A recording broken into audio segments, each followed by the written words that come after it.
NRL Fantasy Teamless Tuesday breakdowns are back, and we're here for round 14, guys. It's a full round. So your full 17 counts this week. Very important, right? Your full bench is going to count. If you have too many Roosters on a bye, you might be in a bit of trouble here.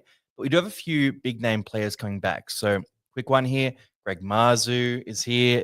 Max Plath on the extended bench as well. Jeremy Marshall-King. A lot of these guys are popping off. Now, who we got here in the house? I'll just quickly jump into the chat before we tear in. Also, just quickly, I did respond to a couple of comments. I'm not bald, guys. The hair just moved to the beard. That's how it works, right? When you grow up, it'll happen to you too, unless you have impeccable genetics or you go to Turkey a couple of times. Fogarty back in for the milk. Big news. Bit of chat that he may not be goal kicking. So with the groin issue, we've seen that with a few other guys who've come back, like Moses as well, and I believe a few other players there with those lower body issues, they often don't goal kick straight away. So that could be something that pushes him down like a 50 average there. Ain't nothing wrong.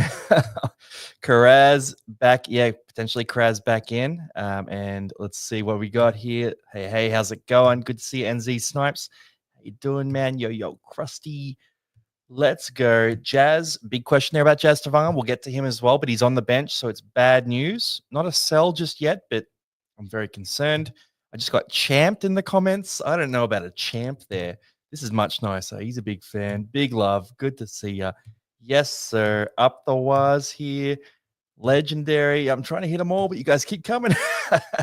Monday was good. Tuesday was even better, though. So, look, let's tear in here. A bunch of you guys are coming in. Oh, no. I copped a champ. Now I've copped a chump.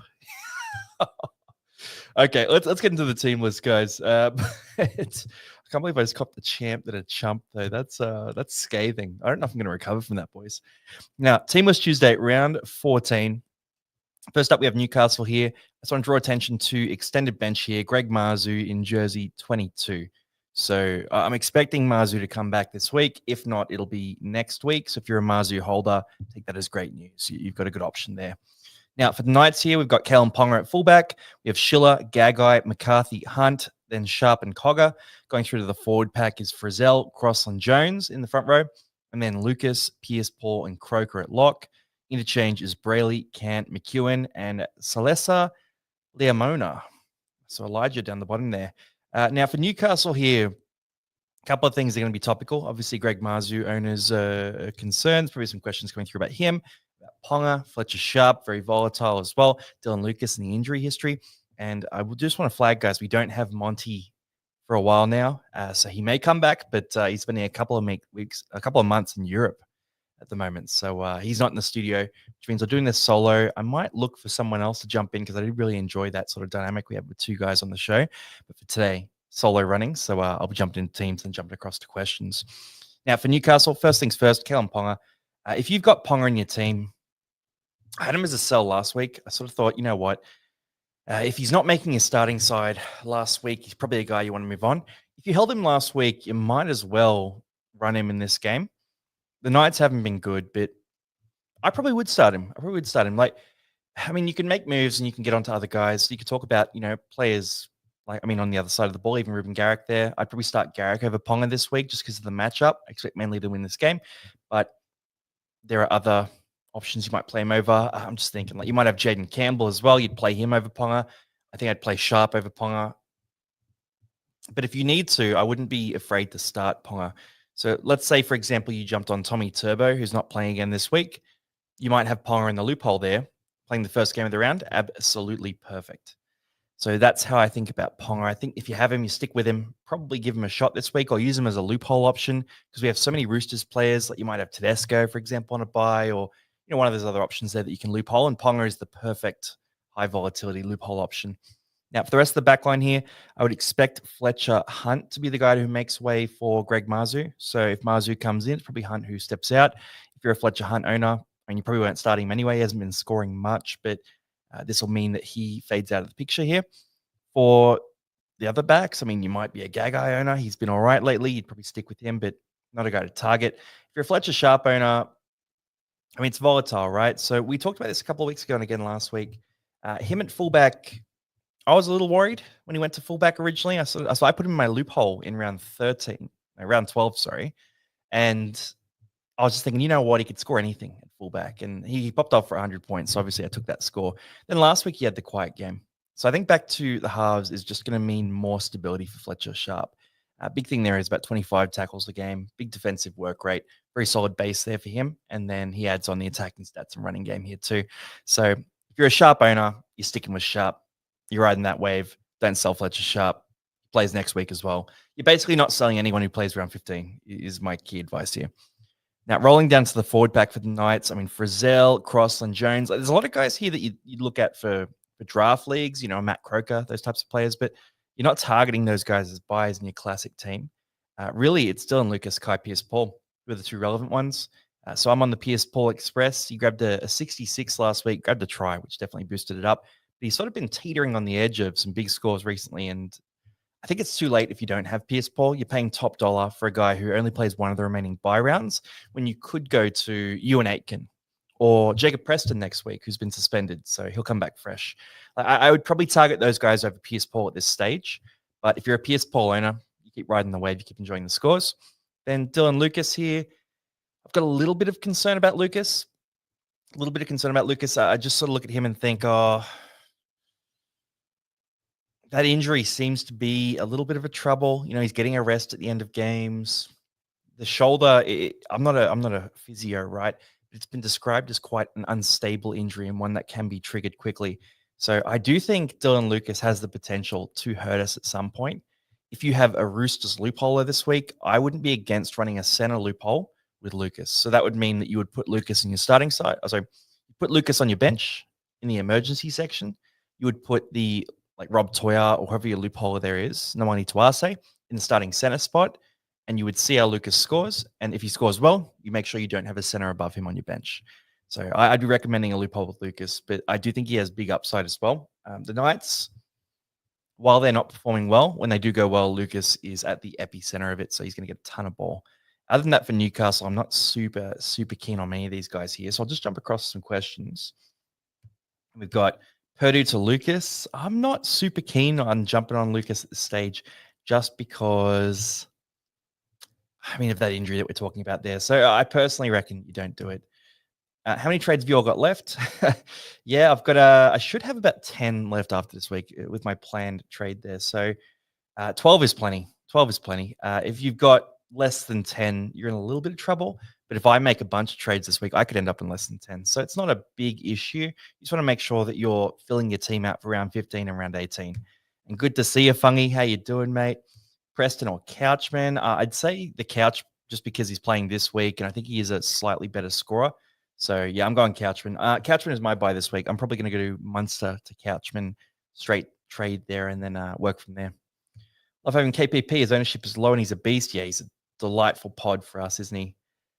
Then what else we got? Oscar's asking a question. I still don't get the loophole play in fantasy. Would love a brief but simple explanation on how to do it. Yeah, okay. Well, there's a couple of options there. So either last week I posted a YouTube video that's completely free. You can jump on that. It's about 5 minutes. And I talk about a number of different loopholes I was running. So it should be pretty straightforward. There's older videos as well where I go through it, or alternatively in the description of this video, it's wap.com/the casual athlete. It's in the description here. If you jump in there, you can sign up for a bit more one-to-one help as well. So there's 3 options for you there. Hunt and catch a bomb. Yeah, he's pretty good. He's pretty good. And Couch or Tarpanay, I would say Couchman over Tarpanay. Tarpanay's minutes last week were terrifying. And who would you buy from Ponga? I'd probably hold Ponga this week now that you've held him last week. I think he was a sell last week. I think this week you stick with him and you just hope on the fact that Reece Walsh comes back this week, absolutely kills it, and steals the fullback spot. Now, it's not likely to happen, but if it does happen, Ponga's a number for round 15. He's snubbed from Origin.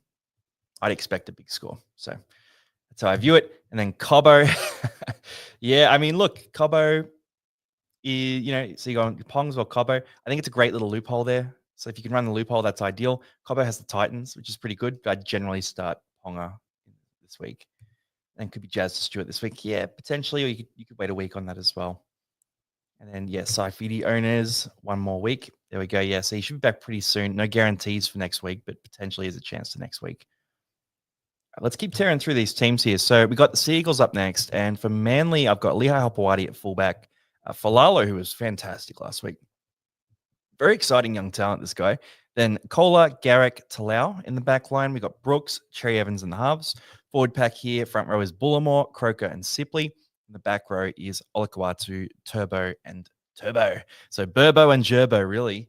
But for, the Turbo brothers, all three of them not back yet. Our boy Tommy Turbo is not back, so it's only Ben and Jake at this stage. Interchanges Simpkin, Tavanga, Waddell, and Brown. Now, elephant in the room. We're going to talk about Jazz Tavanga first. And as a Jazz Tavanga owner, I've been saying for weeks, hey, don't get on him. It's too late. It's terrifying. You don't want to be jumping on this ride too late, right? So when he was 350K, when a lot of us jumped on, that was worth the risk. But at 500K last week, that's where I was saying, like, don't do it. This is what I was afraid of. So Gerbo comes back into the picture. He is now at the lock spot. They get Sipley and Bullimore in the front row. Jazz is not really a front rower. So the only chance that we have, there's two things, sorry. The only chances we have are one, that Jake Trbojevic is a late move to prop on game day, which would mean they'd have to drop one of Waddell or Brown, which I don't see happening because I think those two have been pretty good lately. Or two, Jake Trbojevic makes the origin side on the back of this game. You see where I'm at here, right? Like it's a tough one, right? So the late swap, we're going to know about that now before kickoff. So if that happens, we'll know. It'll be great. I'm actually planning, by the way, guys, to do a live video on Thursday from 6:30 till 7:30. So we'll do a live video going through last-minute captain calls, matchups, that kind of thing. And we'll do a live reaction to the last changes. Now, I'll do some updated things as well because mail always comes through on the last day. So I decided that video should be good to react to all that stuff because I feel like every week there's a massive curveball at the last second. So for Jazz there, it looks a bit dicey. He's definitely not a buy right now. If you have him in your team, though, you probably hold him this week and just see what happens. He's got a low break even anyway, and Gerbo might make origin. Something good might happen there. But if you're a Jazz owner and you are relying on him as an option for the buy rounds, you might want to start thinking about other hookers. And the other hooker that's really standing out right now that plays around 15 and 18 is Damien Cook. So Couchman is, spoiler, Couchman's on the edge back row spot. Damien Cook is likely to get more minutes again this week and bump up in cash. So I'm considering potentially buying Damien Cook this week as well. But Jazz owners, you don't start him this week. He may come on at prop and eat up some minutes. The fact that they have two hookers is encouraging, but I'm expecting like a 35 Jazz Tavanga this week unless there are some issues there. Now, outside of that for Manly, let's see. Tommy Turbo. Yeah, so for Tommy Turbo, by the way, sorry, a few of you are asking if you need a forward, not a hooker. I'll talk about Talis Duncan shortly. He's nice and cheap, or you can go Ewan Aitken, Kolomatangi, Couchman. There's heaps of options there. And yes, DPP is coming through either today or tomorrow. It's coming in very soon. So I'll give you guys confirmations on DPPs as we go through this list as well.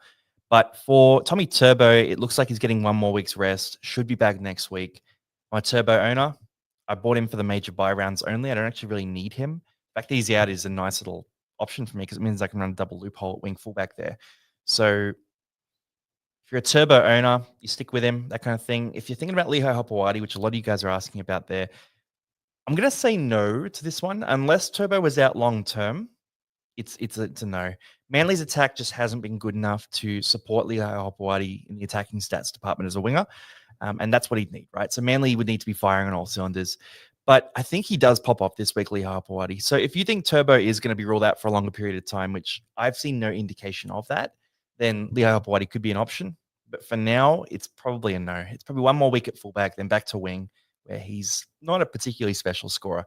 But what we have seen this year is he has gotten better and better. So in real life, and it's translating to fantasy now as well, the performances are getting stronger, and he's getting better and more confident. He's a young player. He's obviously developing. If he got the fullback spot for a long stint, I'd be bringing him in a heartbeat. Now, Ruben Garrick is the next one to talk about here. We've got Ruben Garrick. A lot of us do. I wouldn't be stressing about it too much. You got that 41 last week. Didn't really do too much. That's fine. Like a 41, a game where he didn't do too much. This game against Newcastle here is very, very tantalizing. So he'll be up against, I believe it's Dan Gagai this week. So up against Dan Gagai, James Schiller there, then Kai Pearce-Paul on that edge. Up against Olakawatu, Garrick, and potentially, I'm trying to think, it'd be probably Tommy Talau, I would say. So I think they're a good chance at racking up some attacking stats this round. So if you've got Garrick, I'd be starting him for sure. For the rest of the forward pack here for Manly, I'm not really targeting too many of these guys. So Olakuatu is very close to the origin side. If he wasn't in that picture, I'd be thinking about him a little bit. He's gotten nice and cheap. He's had a bit of a bounce back game, but not really on my radar. And the rest of these guys aren't really on the radar either. So let's quickly see this. We got Tommy Talau, the GOAT. Then Greg Marzu on reserves. They're just bringing him back from injury. So I guess he's no certainty to play. He might be a late swing in. We'll talk about Walshy here. But for Reece Walsh, I would say that's an interesting one up against the Titans. Good matchup. Garrick to explode. I think he has a good chance of going big this week. Then Looping Jazz. Looping Jazz makes a lot of sense. So I'll be running a Jazz loophole as well this week, just because he's there. And, we might as well. Although I may consider moving Jazz on for Damien Cook. That's another option I'm looking at here too. So they're the two options there, but it depends who I want to sell. I mean, it might mean I keep Hosking instead. I got to really think about it. DPP today, yeah, that's correct. So DPP's come through ASAP. And then, screw you, Jake.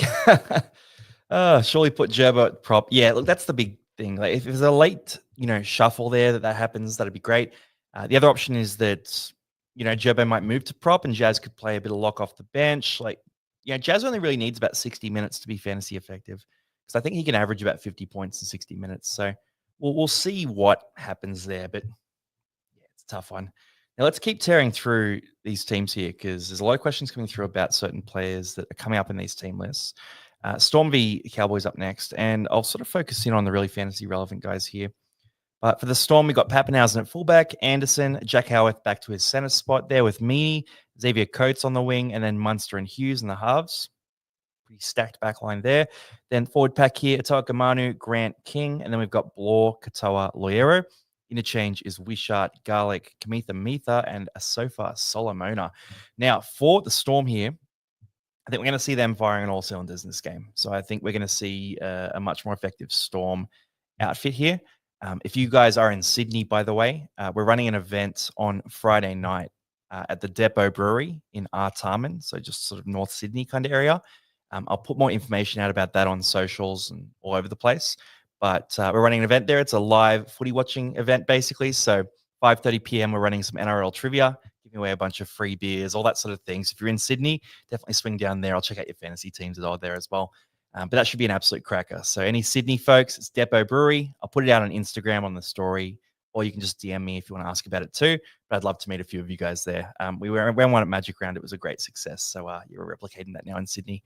But for the Storm here, let's get into the fantasy side. I think the big guy on people's radar is going to be Jerome Hughes.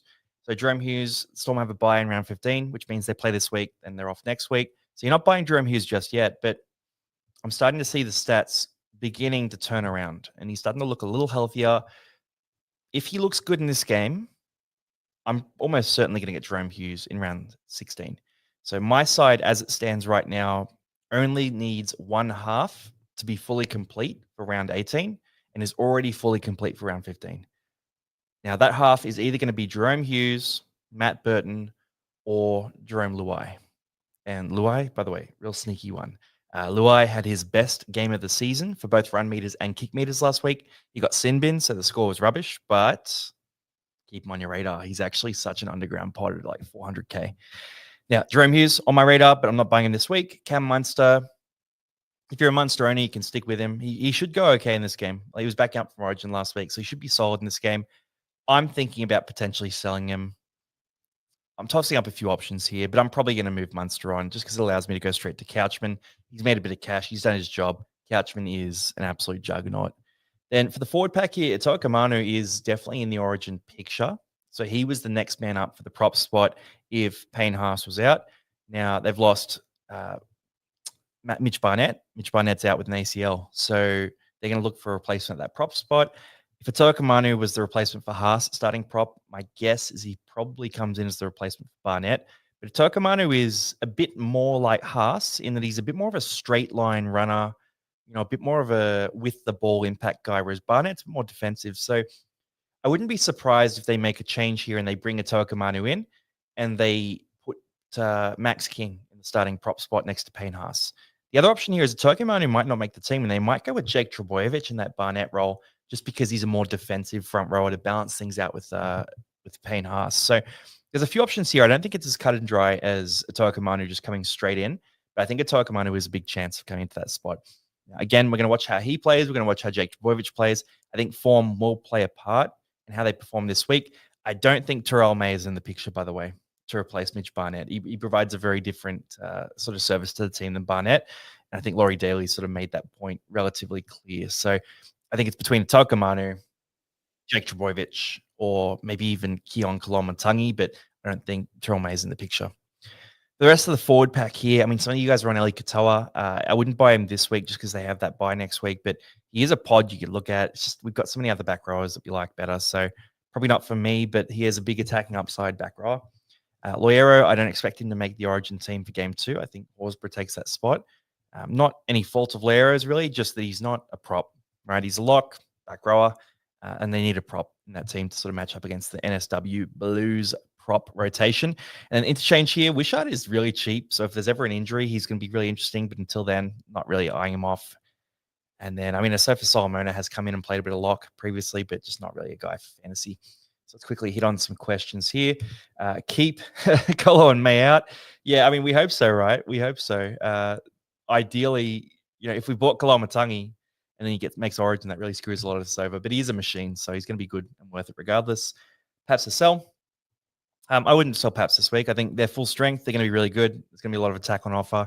The Cowboys, a good side, but they're not a defensive juggernaut. Tigers ran up a big score at the end of the game on them. So I think Paps could have a big game this week. Keon to make Origin. Man, I hope not. I heard Stefano is the front runner and King will start. There we go. Yeah, so same sort of thing is what I'm putting out there. Gerbo starts a prop for NSW. That's the other option there. So yeah, we're thinking the same things. And then stop lying. You ain't trading Munster. You never do. Every week I talk about it. Every week I come on and I say, you know what? This is the week. I'll probably move Munster on. And every week I think about it right at the end and sort of make a different move. So, yeah. Look, it's the plan. It's the plan, right? Like the downside with this video is I'm coming on, looking at team list straight away. It's first reactions. But yeah.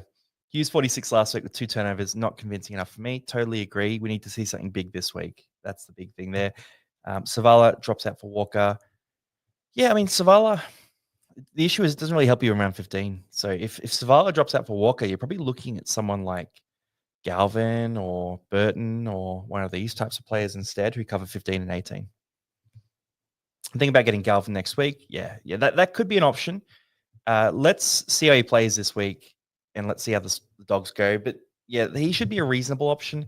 He doesn't really need to be a dominant half to score well in fantasy. He's more an attacking stat, sort of forward momentum, running game kind of guy. So if the Dogs keep winning and he's in the team, he should be pretty solid.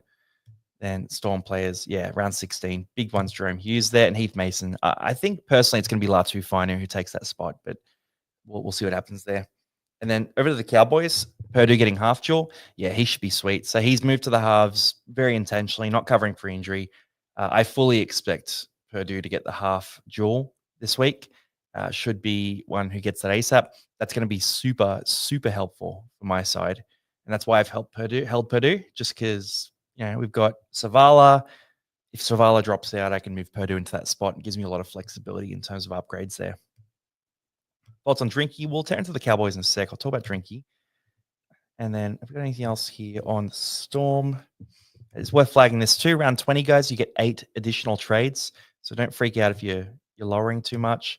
Yeah, you're getting those big extra trades there in round 20, so after round 19. Well, let's turn into these Cowboys players here. So Scotty Drinkwater at fullback. We got Derby, Laybut, Vilea, and Polo. The back line there, Purdue and Dearden in the halves. Then we have McLean, Robson, McIntyre in the front row, Bateman, Nanai, and Cotter in the back row. Interchange is Edwards, O'Donnell, Neem, and Hess. Extended bench. A few decent players here, but really we're not targeting too much out of that extended bench. So for the Cowboys here, Scotty Drinkwater is the first question. Look, Drink, he went to last week with a big break even, and he scored that 62, I believe it was. It was a 62 with some pretty nice long-range attacking plays, some very off-the-cuff stuff, the try off the scrum. Like, I don't know. I wasn't completely convinced by it. And like they lit up the Tigers, right? So they ran up a score on the Tigers in that game. I'm just a little sus on Scott Drinkwater when he's playing next to non-Jake Cliffords. Because if we saw him have that game in previous weeks, I think he would have had a bigger score. So my view on this is Drinkwater's a goer, but I wouldn't be in a rush to buy him this week. I'm a little sus, and I want to see him go well in a tougher game next to someone who isn't Clifford, which is Jackson Purdue. So personally, I'm recommending waiting a week on Drinkwater. I think jumping on last week with the Tigers matchup was a goer. I don't think last week proved enough to me structurally in their attack that enough's going to be created for him. Now, he had a lot of great plays individually, but you got to go back and watch it. Like they were all really off the cuff kind of ones. They weren't structural attack, which is what we want to see from our fullback. So I'm a little sus on Drinkwater. That's my take there. I like Drinkwater and I want to get Drinkwater into my team, but I'm probably not going to do it this week. Then for the rest of the back line here, you're not really buying like Leibart, Valea, these types of guys. Jackson Purdue, I don't think he's a buy. I think he's a hold, not a buy. He grabbed that 65 last week, had a try, 2 try assists. Again, ran up a score. I want to see this spine play well in a tougher matchup. And this Storm matchup is going to be a tougher matchup. They're playing in Melbourne. If I see those guys get shut down again, I'm going to really lose faith in this sort of current configuration, and they're going to need to do a lot of work to build those combinations up. So my view is you wait and see on Jackson Purdue if you don't have him, and you're probably not buying him at this stage. Just a little bit too unreliable. You want to go for a top gun or someone who's more value. Then for the forward pack here, I mean, guys like Robson, Cotter, Nanai, you're probably not carrying these guys at this point. With the Origin, they all played pretty well in Origin too, so they're not going to get dropped out. You're not getting on Bateman at this stage. So really, the Cowboys, it's about Drinkwater, Jackson Purdue, and that's about it there because so many of their guys make Origin. Let's quickly hit this too. Hunter's onto it, 13 rounds of no buys. For Drinky, look, that is super useful. I just think you wait a week. That's my view there. Tamale to Hamish Stewart. Yeah, not bad. I wouldn't be in a rush to sell Tamale at this stage. He had a great game last week. McIntyre, interesting at all? Not particularly to me, but he should have some decent games through this period when, Cotter's out and that kind of thing. In fact, I'll just quickly check his stats because for McIntyre, I just want to see his numbers when he plays without Cotter because he had a few games without Cotter this year. So let's go season 2025. Filtered by teammate. We got Ruben Cotter here. So games without Ruben Cotter, McIntyre has averaged 46.3. He started at lock in all 3 of those games, and he scored between 42 and 49 in each of those games. He's currently priced at 37. He's 500K. I'm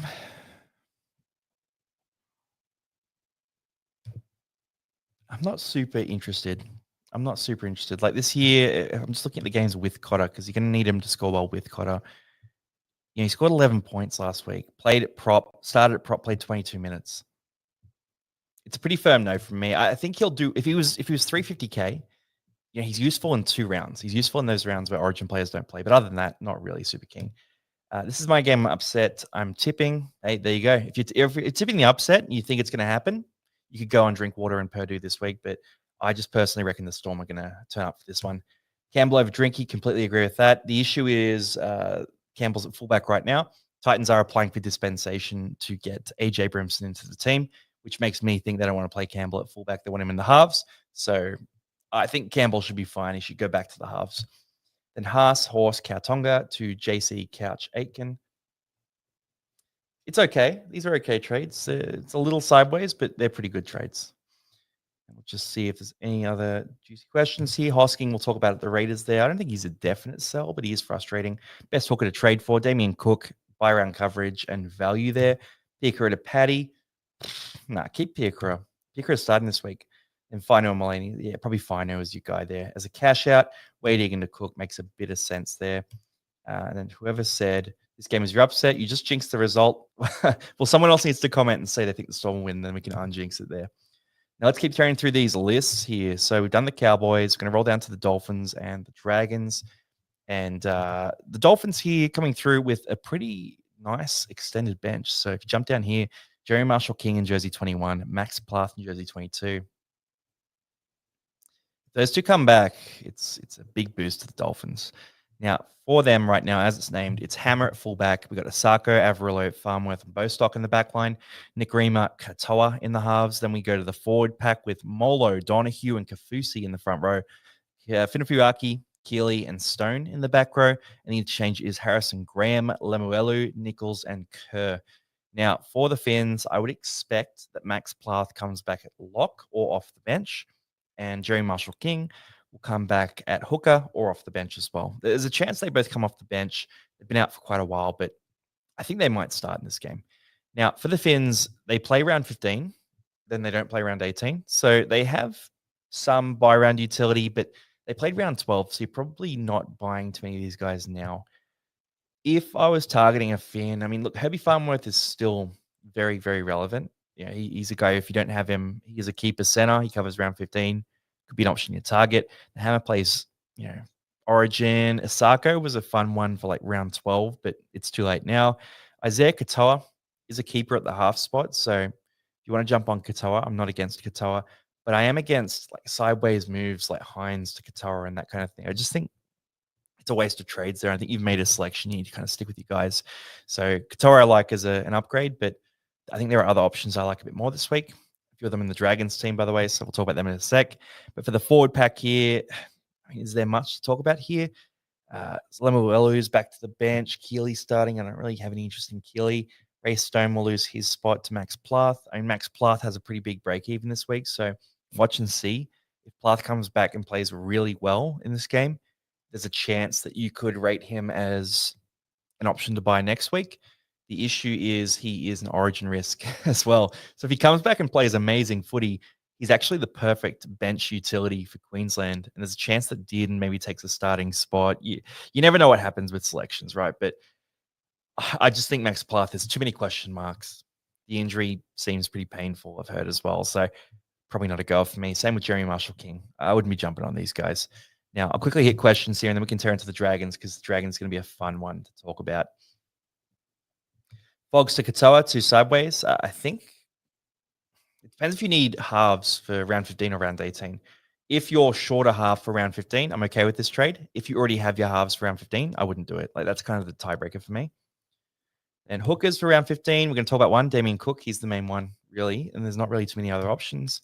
Donahue, a buy for some cash. Nah. Jerry Marshall King's back this week, so no go. Munster to Katoa, Campbell or none. Probably Campbell, just because he beefs up your wing fullback so heavily. Couch and a buyback. We'll talk about Couch in a sec, but absolutely. Worth going Adam to Couch. I'm not a fan of that trade. I think you need to find another way to get to him. Hosking to Cook is pretty good. It's not elite, but it's pretty good. I've got Cleary, Fogg, and Katoa. Man, you are stacked, Dante. You are stacked. And Josh Curran, we'll talk about him. Yeah, juicy pod. Very interesting. Couch can have my children. Oh, mate. I don't know if he wants to. Roosters aren't playing, so might as well ask now. Is White a sell to upgrade to Couch? Yeah, White to Couch makes a lot of sense. Look, I think White is generally going to be a hold because he is most likely back next week. If you've got a good trade you can make right now, you could move White to Couch. The issue with White is there's the potential that he goes massive in round 15 and round 18 because the Roosters are missing so many players. So I'd try to hold White, but if you've got a great move to make, you can make that move. NRL app and website down for anyone else. Not for me, apparently, but we'll go through all the teams anyway. Is Couch worse at edge? Not last week. He pumped out huge numbers, and they're all busy stats too. So I think he's going to be fine. If we pencil him in for like a 60, I think he's around that number. Got a 69 last week, so it's a pretty nice score. And Fogg is playing, yes, but Fogg might not be goal kicking. Just keep that in mind if you're a Fogg's owner. Adding to Couch, not a fan. Yongi to Karaz, I would wait till next week. I think Yongi's making money. Karaz has come back from injury, not guaranteed to play. So yeah, I'd wait a week on that. And then would you still buy Latu Finer? We'll talk about him more at the Tigers, but I think he is a decent option there. Now, we'll go into the Dragons here because, to be honest, a lot of these questions are coming through about the Dragons anyway. So for the Dragons here, we got Gutho at fullback. Lawson keeps his spot on the wing. Sully, Holmes, Tuapolotu comes back as well. Then King Tongia and Flanagan in the halves. To Bellin, Cook, Clemmer in the front row here, and Leilua, Couchman, and Stewart in the back row. Interchanges a little. Pacific Tonga. We've got Laurie and Fatah Mariner, who's probably the backup in the edge back row spot as well, I would say. Just want to see here. Does anyone know what happened with Tyrell Sloan. Because Sloan is, Jaden Sewer out with an ankle injury. Just dropped, okay. It looks like Sloan has just been dropped to the reserves there. That throws a bit of a curveball in because Nathan Lawson, I thought he looked good last week. I thought he looked really good. And there's a chance here that Nathan Lawson just wins that wing spot. Because last week he was covering for Christian Tuipulotu, who was coming back from an injury. But now he's actually won the spot over Sloan. So if you want to look for a cash out at that position there, I mean, Nathan Lawson, you could do a lot worse. I'll do a bit of research on this, guys, before buy, hold, sell. But Lawson, I'll check out his reserve grade numbers, all that sort of thing. But at first look, I liked him. I thought he had a few runs where he looked really scintillating. He's quick as, looked reasonably explosive, a bit more powerful than Sloan. Sloan's a classy player, but I think Lawson's more of a winger. So, yeah, I'm intrigued. I'm very intrigued. The other thing to note here is that Val Holmes will miss round 15 and round 18 if he keeps his origin spot, which I expect he will, which means that Lawson has a bit more job security for those weeks as well. So, yeah, that's actually really interesting. That's very interesting. Would Lawson get DPP is the question I'm getting now as well. So is he only center eligible?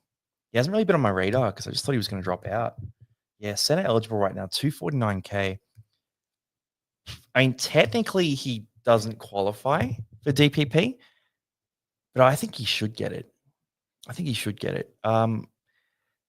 there's a chance he gets it, but technically he doesn't qualify. So that's a tough one. If he gets the DPP, super, super valuable. Yeah, exactly right. Came from sevens. Look, I'm not minding some of these ex-rugby players. Like, as Josh says here, these Union Wings killing it. Yeah, the Nwani Tuase coming in as well.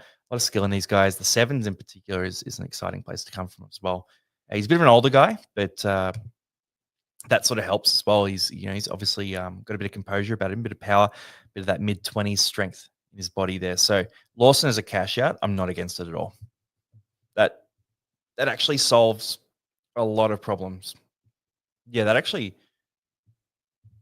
solves a lot of problems for a lot of teams. I might go that way now. I'm rethinking my trades here. So with Purdue getting the half wing fullback, I actually don't mind the idea of having a center there to cover for Purdue if I move Purdue up into the half spot if Savala was to drop out. Yeah, okay. I'm just thinking about this on the go, guys. But yeah, Lawson, I'm into it. If it benefits you, if it allows you to do a triple trade where you can upgrade.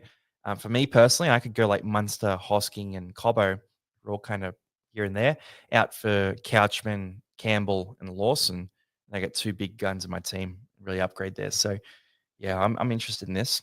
Liking King Tongia, if you are on King Tongia here, you stick with him. He covers the buy rounds, but he's not a guy you're starting week to week. Flanagan's there. I mean, the rest of the back line, you're not really targeting here. DeBellin back in the front row there. Clemmer played huge minutes last week. And I think Clemmer absorbed most of the minutes from Jaden Sewer's injury because Couchman moved to the back row, obviously. He started in the back row, but then he stayed in the back row because Sewer was out. So Luciano came on off the bench there. For Couch, him staying in the back row is going to benefit someone here. Clemmer absorbed a lot of those minutes last week. I think Stewart got a bump as well. I think he got about 10 minutes more than he was meant to. And I think Damien Cook got a bump as well, but I still think it was 65 to 70 minutes for Cook without the injury. So from my perspective, I'm thinking Damien Cook is a go. Like, it's time to jump on Damien Cook. The fact that they haven't gone Gula on the bench here, so Gula's 18th man, they've gone for Tara Mariner instead. My guess is for Tara Mariner will play some edge back row minutes because they don't want to give Luciano 80 minutes, which again benefits Damien Cook. So that's a pretty interesting one. I did pop this stat as well in the private Discord. So if you guys are in there, you've seen this one already. But the Dragons, when they win, Cook averages about 75 minutes a game. When they lose, he averages 55 minutes. So when they play Cook for basically the whole game, they win pretty much indiscriminately. And when they're playing for low minutes, they're losing these games. So I think Cook's going to keep getting more and more minutes. I think it makes sense. Passes the eye test. I think we're sweet here. So Damien Cook, if you want a hooker, which I now probably need with Jazz Tavanga dropping back to the bench. I can play Riley Smith and wait a week, or I could just jump on Cook straight away. Couch playing 80 minutes is a big question there. So for Toby Couchman, probably let's use that as an intro to Couchman. But Couchman in the back row, I'm fine with it. I'm going to look into this more. So for buy, hold, sell, Couchman will probably be on the top of the buys list this week. Kalomatangi was the guy last week. I feel like you all got on Kalomatangi. We nailed him as a must-have. Pumped out 85 points. So, pretty happy with that one. It's pretty obvious though, right? Like he's a unit. But with Couchman, I think he'll be in that spot. I will read into the reserve grade numbers for his edge back row performances because I think he has played a bit of edge in reserve grade. So we can see if those stats transfer to the edge historically. But my feeling about this is in that game, from memory, it was like 150 run meters, 44 tackles, some offloads, some busy stats there, no attacking stats. You live with that. And he has a matchup this week. I'm not sure whether he's up against Finafuaki or Keely, or Lemueli there, but I think all of those are optimal matchups for him. I think there is a chance of some attacking stats this week. So I think Couchman's a go. I think if you don't have Couchman, you get on right now. Pumped out that 80 minutes. He was super effective, and he got named to start as well, which is great news. Hosking, Kautonga to Cook and Stewart. Yeah, I think these trades make sense. Actually, I'm thinking about it now. I don't know if Hosking to Stewart really is needed, though. I guess if you need the mid, look, sorry, I know we'll be talking more later this week as well because you're in the private group there. I'm a bit iffy about Hosking and Stewart. I think we might recommend some better trades, but I'll keep an eye on that one. Needed a buy around hooker, didn't get Jazz, had to get on ZDC. Yeah, Cook is the savior. Cook's the guy. That's why we don't, rush in, guys, and you hold a few trades every now and then. So I only made the one trade last week. I thought things might open up this week, and they absolutely have. Wow, I would never thought I would have 4 Dragons on my team. Well, here you are. Here you are. Look, they're not that reliable, so I don't think we're going to have them for the rest of the year, but hopefully they cover up round 15 and round 18 for us. Harry Grant to Cook is a banging trade. I'm all for it. Jenkins to Couchman. Is this a question, Brass? Of course, that's a good trade.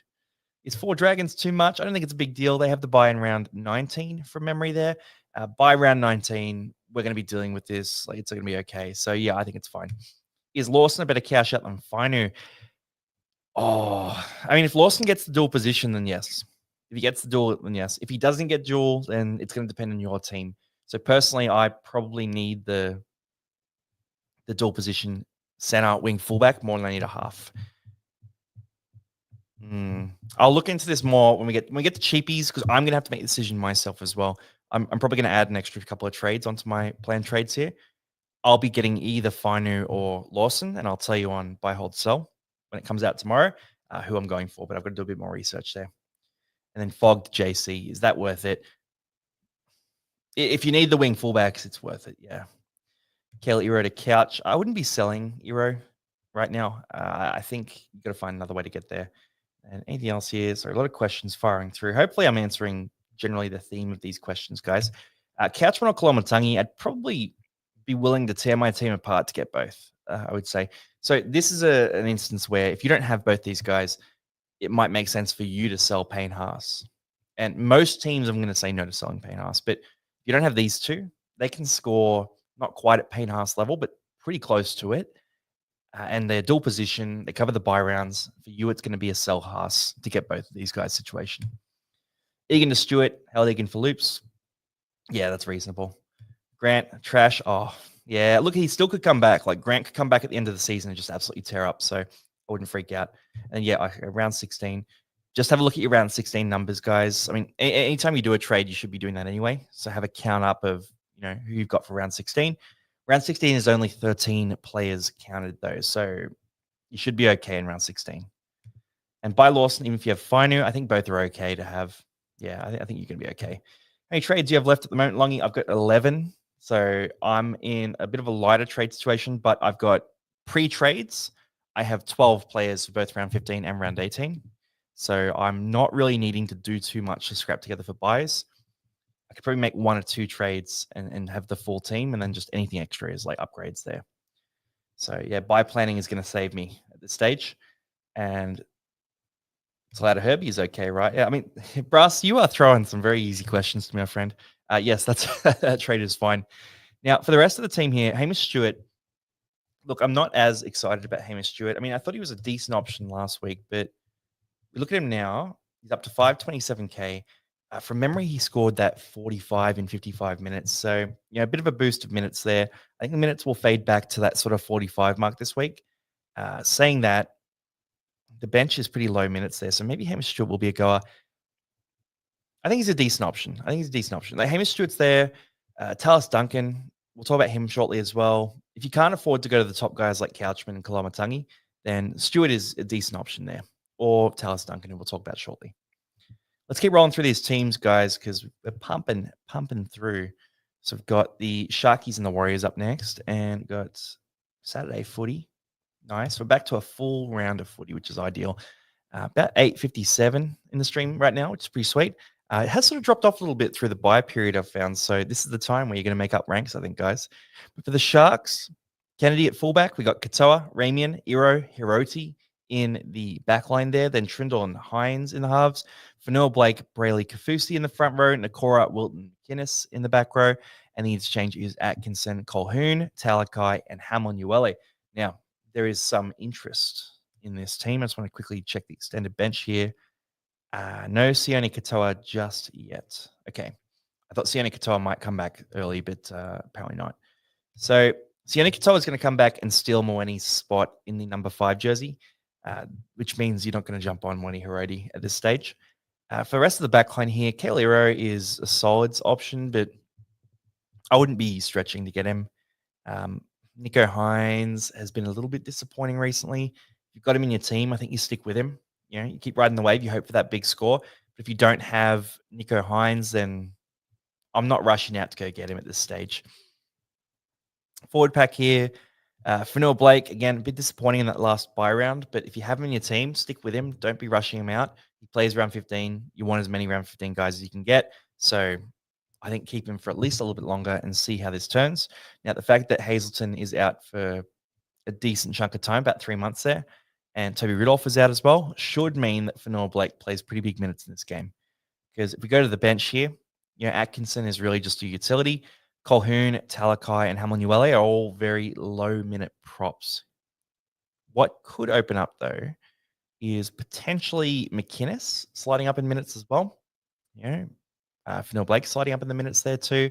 I don't think it's enough to go and buy these guys, but it's enough to hold them at this stage. Also, just quickly, sorry guys, I was saying Sione Katoa wasn't back. Sione Katoa is back. Ronaldo's out. Yeah, thank you guys for a few of you guys mentioned that. Yeah, Katoa is starting. Katoa is starting. Okay. When's Ronaldo back then? When's Ronaldo back? Look, it's a tough one, guys. I've got to juggle all the questions here and give you my fantasy takes and read it out. There's a few things going on, okay? Give me some slack. But yeah, Sione Katoa's back. If you're in a draft league, he's probably available on the waivers, so not a bad shout to jump onto. Ronaldo should be back soon, so I still think Moeni Hiroti is not an option. Jesse Colhoun, though, in jersey 15, he's very cheap, and he will be another one that we talk about as a potential cash-out option. So cheapies this week is actually going to be pretty juicy. But Colhoun could be a guy who pumps out some decent numbers. Just looking at this bench, there should be some minutes on offer, so I'll think about this one. I'll consider this one. I don't need the middle forward spot. I'm liking a lot of the buys in that spot instead. But if you're really low at middle forward, I've seen some teams where they have like 0 players at middle forward, then Colhoun as a cash out is going to make a lot of sense to you. So yeah, jump on him if you're really light at middle forward as a cash out. But if you're all covered, then you probably don't need to do it. I don't think Cam McInnes has a chance at Origin, by the way. I mean, if people have mentioned that, I just personally don't see it happening. Now, for the Sharkies, is there anything else coming through? And thank you, Charlie. Appreciate it, mate. Telling you, if you bring in the GOAT, Tommy Talau, he will help. I'd love to have Tommy Talau on the show, eh? This already is a long video, brah. Good mahi for you. Talakai, Edge. I don't see it happening, personally. As long as you're related to Tanner Stowers Smith. Yeah, me, Tanner, Jazz Tavanga, Mark Nichols, we're actually all related. So every bald guy with a beard is related to every bald guy with a beard. And there's a private group. We actually get together monthly as well. So yeah, that's why you never see me on a Monday. Does AFB get some attacking stats this game? Man, I hope so. I mean, look, no Barnett is going to be a tough one for the Warriors, but they've got a great middle forward rotation. So I'm backing the Wars to be very strong in this game. I do think AFB is going to be leaned on a lot in attack, though. So I think there's a big chance he pops over for a try. I'm desperately hoping so. He's a starter in my team 100% this week. But I'm not captaining him or anything like that. Hines, Katoa, or Burton. Ooh. I mean, Burton's a hard one to buy with Galvin coming in. Some chat that Burton might go to fullback. I don't think it's likely, but there's chat. So probably Katoa is the best of these three. Hines trade out for Katoa or JC? No way. Don't do it. Hines plays 15. Just stick with him. Luxury, unless you have like 15 plus trades, then maybe you could do it. But even then, I wouldn't do it. Hosking Wong and Kautonga sells. Wong just scored 60 plus and plays all the major buy rounds. So no to him. Kautonga, you could consider selling, and Hosking, you can consider. So if you want to sell those two and it benefits the team, could do it. Fisher Harris, a buy now. If you're head to head, definitely. If you're overall, he doesn't play the major buy rounds, and he's not quite good enough to make my starting team in those 13-man weeks. So I don't mind him. Like if you're low on cash, good option, but otherwise probably not going to happen. DPP is happening this week, so it should happen in the next 24 hours, which would be sweet. Group chat for the Bald Boys called the Bald Eagles. Yeah, maybe. I mean, I could go and name it that. So that with a straight face, yeah, we I'm feeling pretty comfortable with it. Firma to Couchman and Jazz to Cook. Not a bad pair of trades. I think Bo Firma's going to start this next Origin game. I think they'd be silly not to start him. So, maybe they won't do it, but I think there's a good chance that he does start, Ruben. Then McInnes for a ton this week. Trust. Yeah, I mean, I think McInnes could go big in this one. That bench is very, very optimal. I have 8. Yeah, if you have 8 players, 8 trades left, you're not selling Hines at all. Surely the lads can work out what you're saying. Should I be selling Riley Smith? No, I wouldn't be selling Riley Smith. Good game last week. Got a bit of a rest, but yeah, no, you're sweet. Thank God for Lawson. Yeah, Lawson's going to be a great one. Cheapies this week. Latu Fainu from the Tigers at half. Lawson in the back line there. Or Colhoun are the 3 cheapies that I'm liking so far. And then I guess a question here, Talakai. Look, Talakai's a goer, but he just never really gets the minutes, so probably not on my radar. Now, for the Warriors here, we got CNK, DWZ, Pompey, Capewell, RTS in the back line, CHT and Metcalf in the halves. Forward pack here, Fisher Harris, Egan, Ford. Then we have Halasima in the back row with Niokore and Clark, Martin, Laban, Vimalga, and Stowers Smith in the bench. Yeah, okay. So Leah Tower on the extended bench. I'd be surprised if he doesn't come back in. Like we got Capewell in the center spot here. I would be very surprised if Leah Tower doesn't step in. I know he's been dealing with a few issues there, but I think Leah Tower is the best center at the Warriors. That's my take on it. So there's a chance Leah Tower comes in, Capewell pushes Niokore or Halasima onto the bench. Just keep that in mind if you're an owner of any of those players. But most people aren't on them. Most of you guys sold Halasima last week, so probably not really going to flag up too much. CNK went huge last week, 80 points. I think it was 342 run meters there, 9 tackle breaks, a bunch of stats. He is a guy who has that game in him, but not consistently. So even at the low 500s price point, just not on my radar. Doesn't play the major buy rounds. If he did, we could consider it. Then Luke Metcalf. I don't know what to say. He just keeps on coming out and pumping out these big scores. And he's probably a bit of a metaphor for the Warriors here too. Like he gets written off over and over again and just keeps coming out and producing. So I don't know. I look at Metcalf and I go, you know what? Like that he's scoring like 7 tries every 10 games kind of thing. It's an unsustainable try scoring rate, but he keeps on doing it. It keeps on happening. So if you're a Metcalf owner, there aren't many better halves to go to at this stage. You probably stick with him at this point. But if you've sold him already, I do think he has some volatility in him. So I wouldn't be too upset. And I definitely wouldn't be targeting him as a buy because he doesn't play any of those major buy rounds. So my view on Metcalf is sit tight if you have him and ignore if you don't have him. Then for the forward pack here, we talked about Fisher Harris. He should be like a 55 average now, which is very solid. It doesn't play those major buy rounds and on my target list. You can sell Wade Egan at this point. The form and the minutes haven't been good enough to justify keeping him. Ford could be a little pod if you're so inclined, but for overall teams, again, no buy coverage, so not on my radar. Then Halasima, by the way, Ford might get dual position as well, so keep that in mind. Halasima might go to the bench, might stay starting. Aaron Clark, big upgrade to Aaron Clark here. So with Barnett out, that definitely shores up Aaron Clark's minutes, so he should be really solid. And for the bench here, Vimalga had a big PPM game last week, so hey, he's a killer. Then let's see. Oh, Good answer, NZ Snipes. Don't sell Clark. Yeah, so Dan Solo has asked, what's up, Longy? Would you consider selling Clark after this week? Nah, definitely not. Clark's a keeper. Keep Clark all year. He's locked into your team for the rest of the year. Metcalf, always just there for a try. Yeah, like he's a good footy player, man. Like I wasn't sure that Metcalf would come on this quickly. I thought he was good. I thought it would take a bit more time, but he has just absolutely clutched up. Then what do we got here? Time to buy a Galvin. Dude's going to take Dogs to the next level. Fair shout. I'd give it a week first and watch how he plays. But if you want to jump on, you can jump on. Sold Metcalf to T last week. Look, Teddy is great buy coverage. So you're going to enjoy that in round 15 and round 18 anyway. So don't feel too bad. What do you got trades? Right now it's Munster to Couchman. And I might consider doing like a double trade. You know, maybe Cobbo, Hosking, these types of players to like a Cheapy and Jaden Campbell, or go to Cook, or thinking about a few different things here. Do you think Ford or Niokore will be the long term for prop? I think Ford will get a lot of minutes of prop. I don't know if he's going to start at prop, but I think he plays like 50 to 60 minutes a game. So I think he'll play a lot of prop minutes. But cash down, Lawson, I can go Jezewski to Couchman. Definitely do that. Definitely do that. Then Jazz to Ford or the Fish. I'd go Fish over Ford, just a more secure role. And too late for Aaron. I think so. The ship has sailed. He's very expensive now. Doesn't have buy coverage. Go for, Kolomatangi. Go for Couchman, one of those guys. And, we got a little Waz hater. I don't think so. I don't think they're frauds. I think the things that get you deep into the finals are a big forward pack, an explosive back line, and a spine that can steer a team around under pressure. Now, they've got the big forward pack. They've got the explosive back line. I think Barnett is a big loss here. I think they need Leia Tower playing well for the back line to click at that, top finals level. I do worry a bit about the spine in the pressure of finals. So Metcalf, Harris DeVita, they've been fantastic this year, but in a big pressure finals game, they're going to be tested. I'm not saying they can't do it, but I think it's going to be a different level of pressure for them. Selling Haas this week or next week for Couchman? Probably next week. I think Haas is going to go well this week, so I'd stick with him.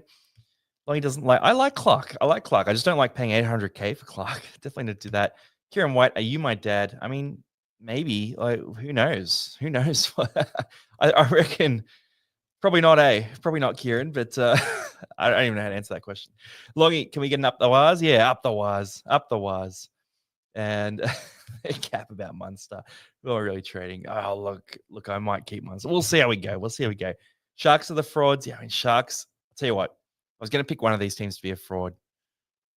It probably is the Sharks. I believe in I like the Sharks roster. I really think they have a lot of great players, but they just don't bring the heat the way the Warriors do. So that's my take on it. Now let's keep rolling through here. We'll pick up the pace a bit with Broncos and the Titans. And I say that, then we get into two very juicy teams here. So firstly, return of the fullback, Reece Walsh at that spot.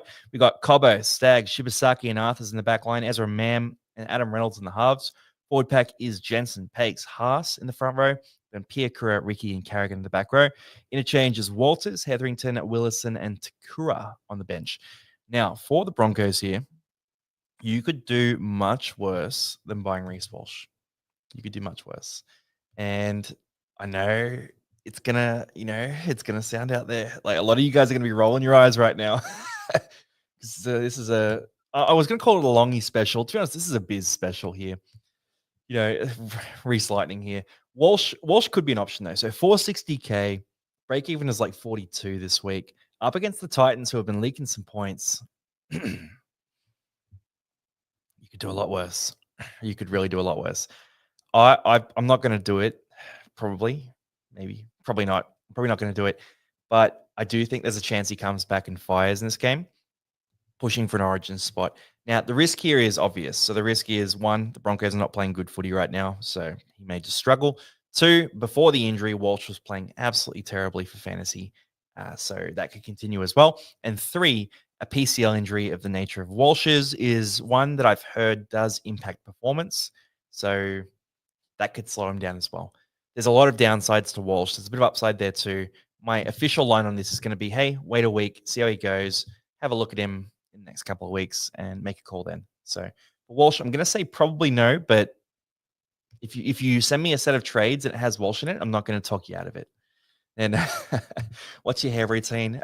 So you actually do sometimes need to use a bit of product on the bald head because your head still produces the same sort of oils and all that kind of stuff as when you have hair. So yeah, it's a shave every week and bit of shampoo on the head, guys. A bit of shampoo. I should probably start a separate channel. Bald advice. I feel like a lot of the people that ask about it are going to be bald in the next 5 years. So you'll be coming back for the advice there. Shoe shiner, more like a bowling ball shiner, and then what shampoo?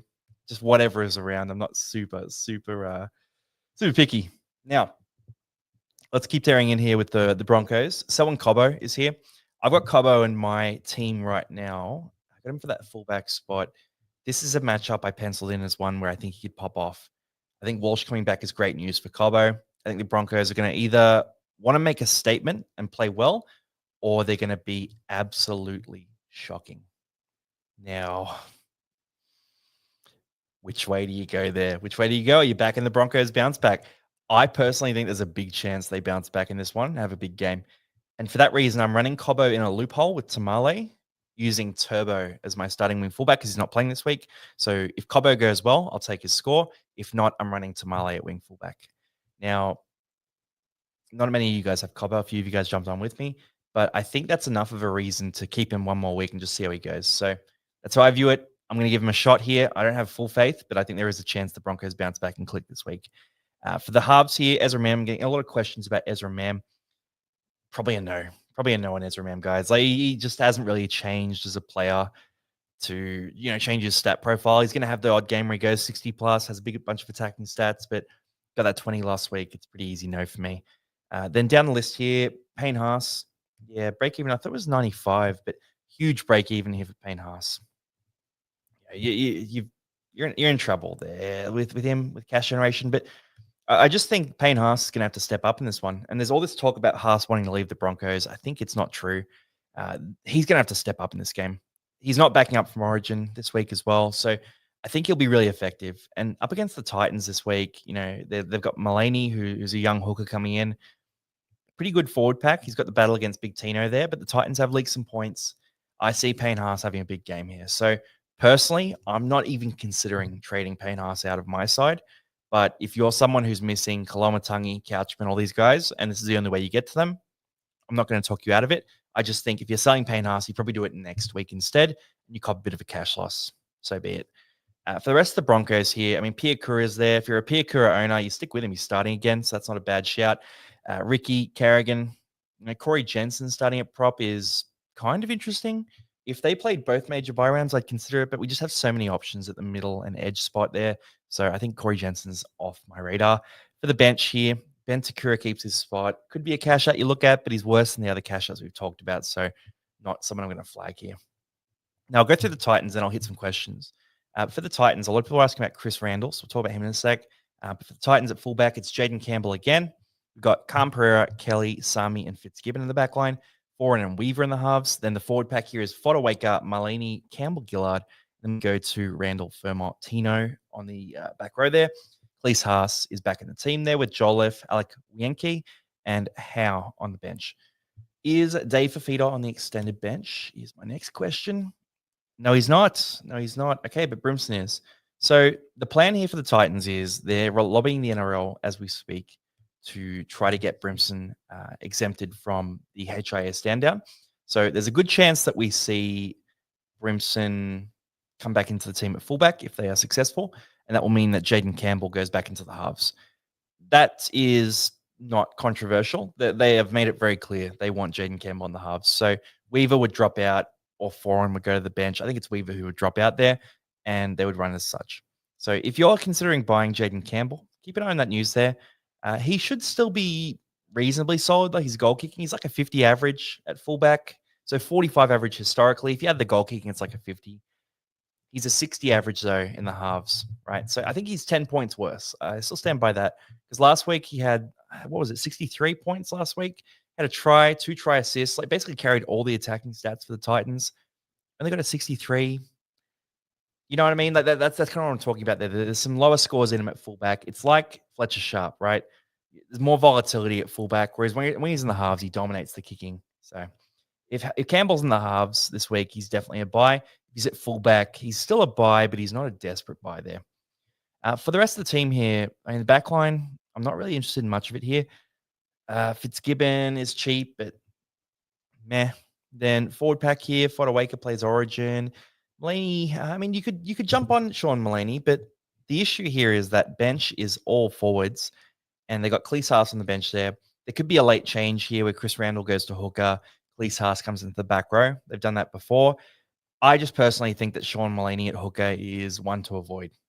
I'm pretty happy to avoid this one. I think you need to go elsewhere for your hooker spot. There's just too much chance that he gets screwed over here. Chris Randall is very capable at hooker, and I think he will absorb most of the minutes. Now, if Randall goes to hooker, I guess the follow-up question is, should I buy Randall instead? And the answer is probably still no. Probably still no for Randall. He is a guy who averages 47 when he plays big minutes at hooker. It's not that great. You know, Damien Cook's averaging 47 this year, and his minutes are on the up, so I would go that way instead. I wouldn't be jumping on Chris Randall. Now, Bo Firma is a hold for most teams. He probably plays Origin again, probably starts in the next Origin game, but not a guy I'm going to sell. Tino is one that you probably hold this week too. And the extended bench is full of guys that I'm not targeting. So, look, I'm going to see here some questions. Probably not too much about the Titans, but ask your Broncos questions as well there. You keep Jenkins. You can keep Jenkins. You can sell Jenkins. Sell him whenever it's convenient for you. He doesn't have any more buy coverage, so I'm happy to sell him. Is Joel a buy for draft? Not really. Not unless he gets that starting prop spot. So I'm going to say no to that one. Mulaney, a good cash out. I'm going to say no to Mulaney. It's only one buy round coverage and no guarantee he keeps that. Britton Nakora, a pod. He's getting cheaper. But I want to see a bit of a turnaround before jumping on him. And then let's see. Krusty's a legend, eh? Thinking of trading Horse, Firma, Burns to Kraz, Campbell, and Cook. Not a bad set of trades there. Don't mind that. Why has Jacob Safidi been completely dropped? Yeah, injured. Injured is correct. Krusty mentioned that. Is Brimson a hold, and how likely is he to play this game? You'll know before. They're lobbying the NRL to exempt him from the full 11-day stand down because he did his HIA at training. So I think he's a good chance of playing this game, but you'll know for sure prior to the game. If Haas leaves, don't do that. I have 12 trades. Which one should I sell? Vaimalga, Brimson, Tavanga, or Tamale? Probably Vaimalga. No buy coverage for him. The other three cover buys, so that's who I'd sell. And then let's see anything else here. Hooker options. It's probably Damien Cook. It's probably only Damien Cook. Buying couch this week is when I'm doing it, but I'll give you the official numbers there, guys, for Couchman on buy, hold, sell. Hopefully, Brimo ends up playing. Fingers crossed. And you're always running the gauntlet with these comments. Yeah, look, I just fire through. You know, you guys are pretty cool. So usually I can just fire through the comments and I don't have to filter too much. Now, Raiders and the Rabbitohs here. And what have we got on Sunday? We've got a 2 p.m., a 4 p.m., and a Monday 4 p.m. as well. So 3 more games there. Bit of a back-ended round. For Sunday 2 p.m., Raiders and Souths. Let's turn into this one. So for the Raiders here, pretty similar team to last week. We got KO Weeks at fullback. We've got Tamale, Tomoko, Chris, Savage in the back line. Strange and Fogarty in the halves. Fogarty comes back for Sanders there. Then Papali'i starting in the front row there with Starling and Tarpanay. Young, Hosking, Horsburgh to lock. Paddy, Sungy, Morgan Smithies, and Ata Mariota. Oh, this is a doozy. This is a doozy. Oh no.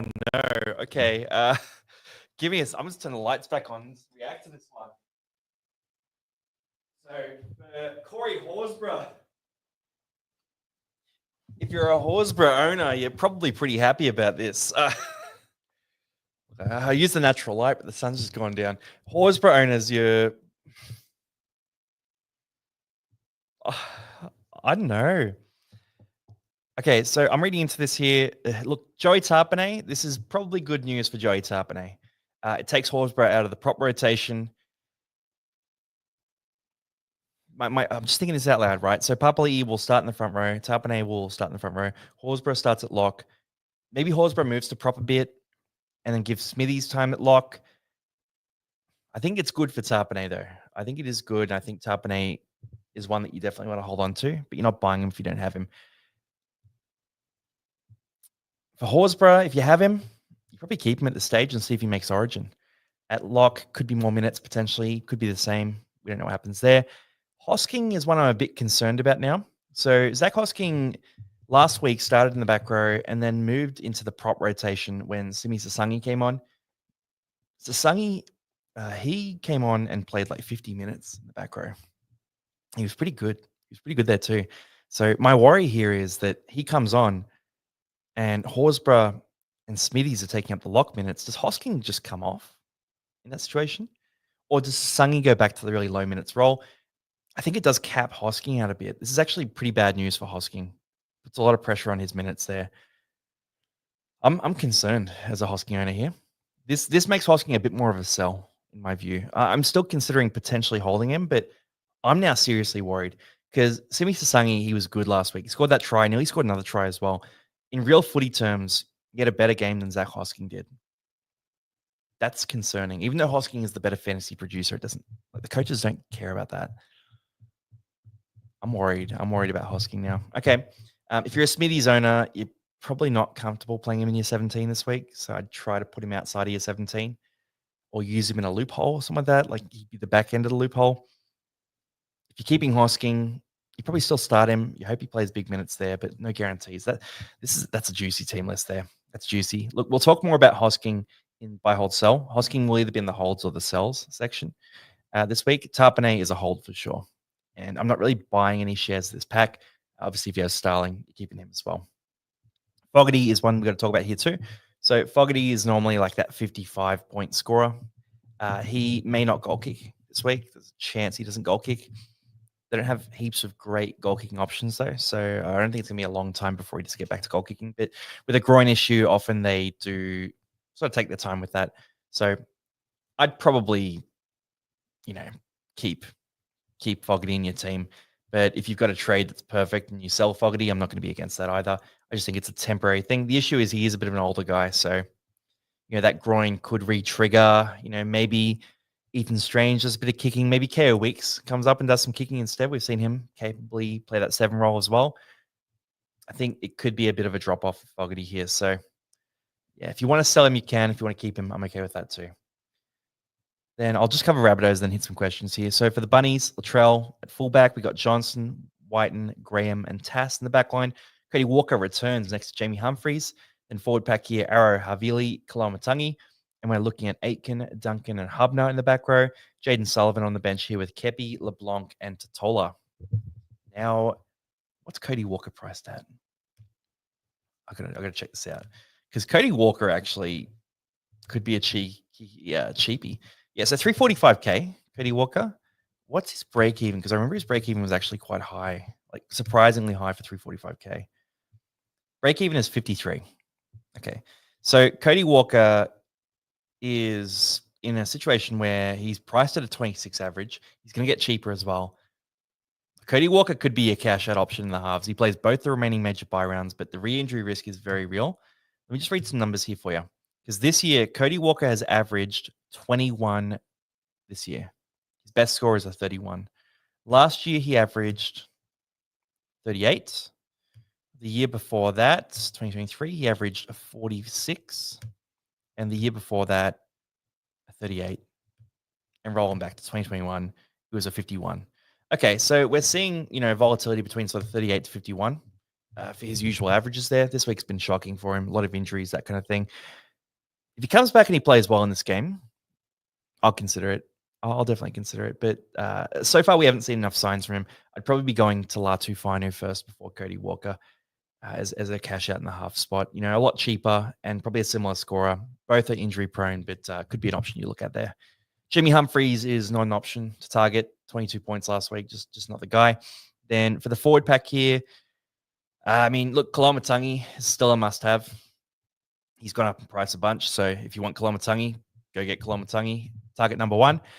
Then Ewan Aitken, still a very viable option. 56 points last week. Basically all base stats, which is crazy. So if you need a back rower, I'm a big fan of Ewan Aitken. You could do much, much worse than him. Tallis Duncan, a few of you guys are asking about him. He is a guy who is priced pretty cheap in that sort of low 400s area. He is a guy who averages 43 when he starts in the back row. He will get that dual position as well. So he'll be middle edge, I would expect. And he covers both major buy rounds. So if you need a guy in that 400K-ish area, Tallis Duncan is probably the best one at that price point. And I'd probably target Tallis Duncan over Hamish Stewart. I think Tallis is a slightly worse scorer, but the minute security is better. The dual position is really useful. And, the bye coverage is a little bit better as well with his next bye coming up in round 19. So, yeah, big fan of Talis Duncan this week, but really it's about Koloamatangi is number 1, Aitken is number 2, and you're looking at like guys like Duncan there, or potentially, Cody Walker in future weeks as well. I'll quickly hit some questions here. What do we got here? So Fogarty to Burton. I wouldn't rush that trade. Burton next to Galvin could be a bit dodgy. Halasima to Aitken is the perfect trade. 10 out of 10. Would absolutely pull the trigger on that. Horse to Karaz. Good. I wouldn't do it this week. I'd give Karaz a week. Going back before jumping on him.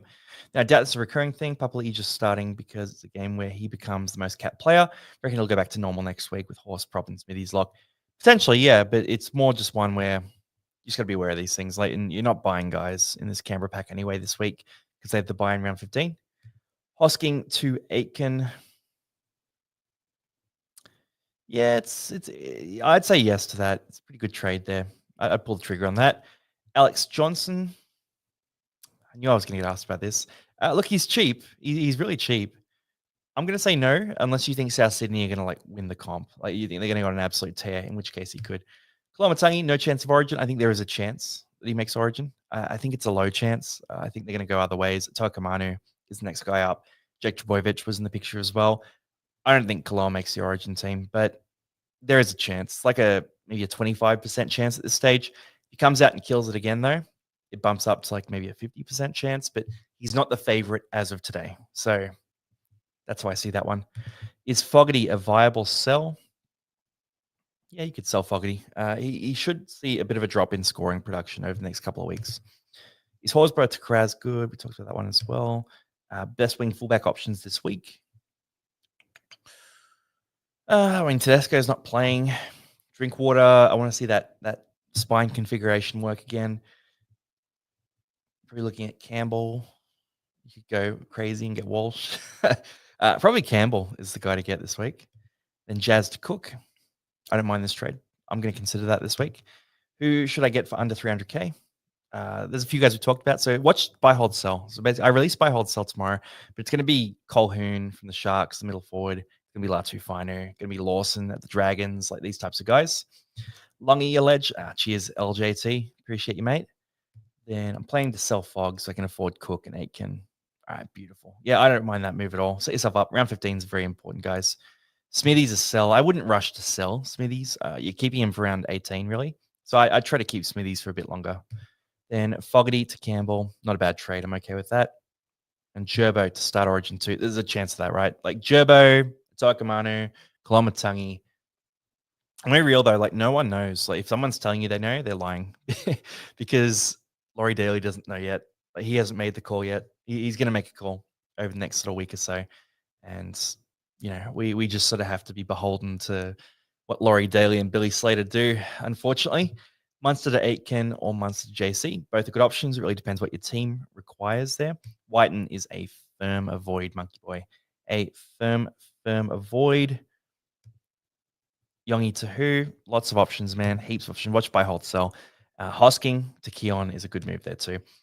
And then last one is Jazz Tavanga, a chance of getting locked next week. Only if Gerbo makes Origin or if they change their team structure, which we'll see before the game starts. Now let's keep rolling through here. We got the Tigers game and then we got the Parramatta game after that. So for the Tigers, 4 o'clock on Sunday, we got Bula, Taruva, Dewey, Toa, Skelton in the back line, Mason and Luai in the halves. Then we go to May, Coruscant, Fainu in the front row, Fainu, Suka starting in the back row there with Seyfarth to lock. Ooh, okay.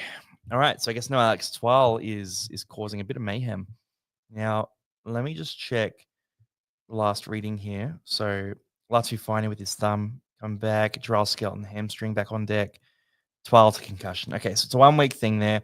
Suka's been good. Suka's been good, really good, right?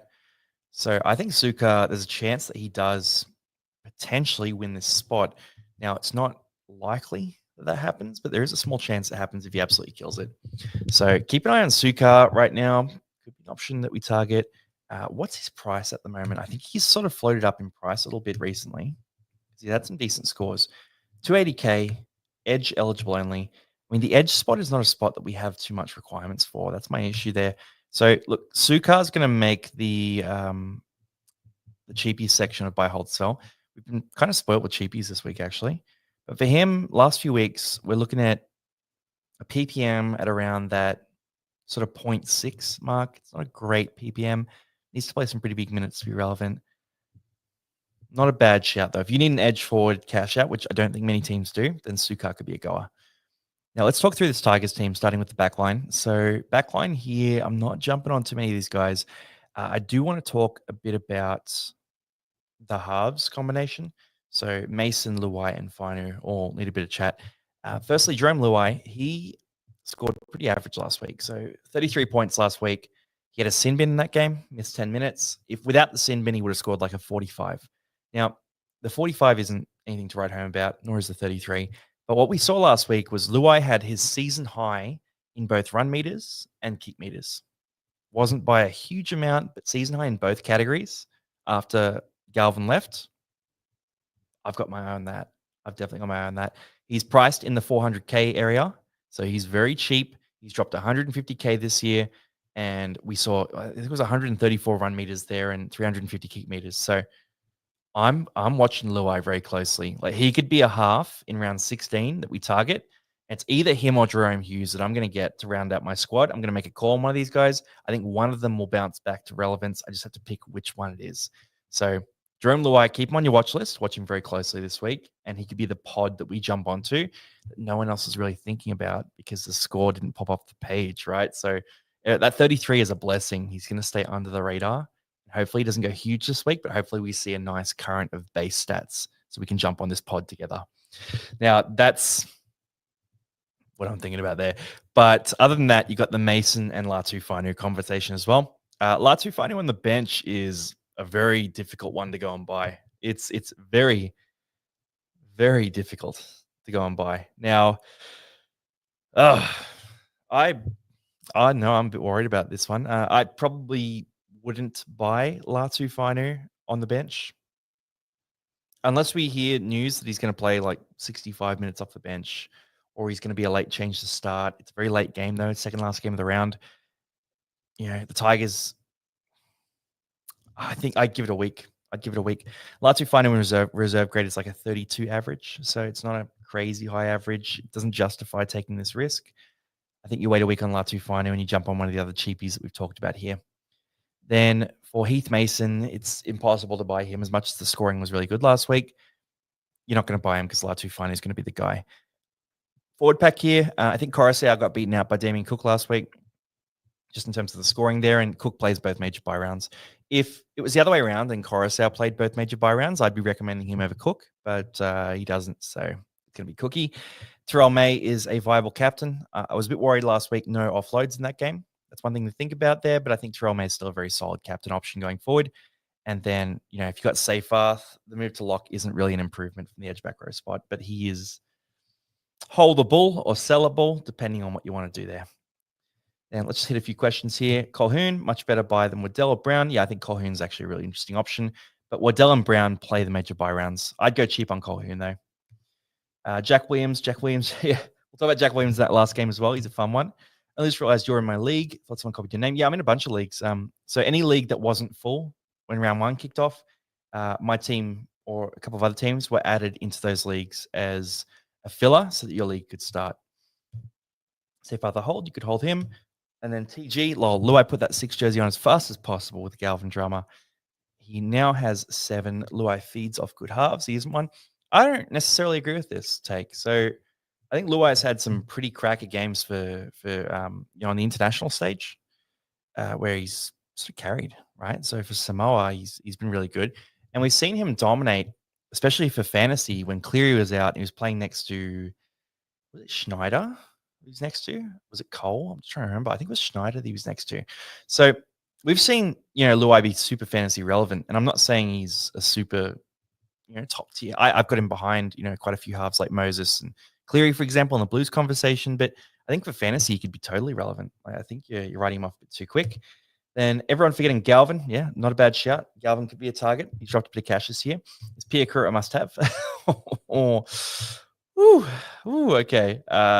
Not a must-have. Not a must-have. Then who is TK Last Dance Talking League. He used to podcast TK. So yeah, absolute weapon. He used to be he's retired this year actually, but he was one of the first fantasy podcasters. TK, it's an absolute legend of a bloke. Then yeah, fair. I was talking outside of fantasy. Oh yeah, fair enough. Hosking, Dr. Clay, Katonga. We'll hit the trade questions at the end, guys. And Sorensen, is he worth a look?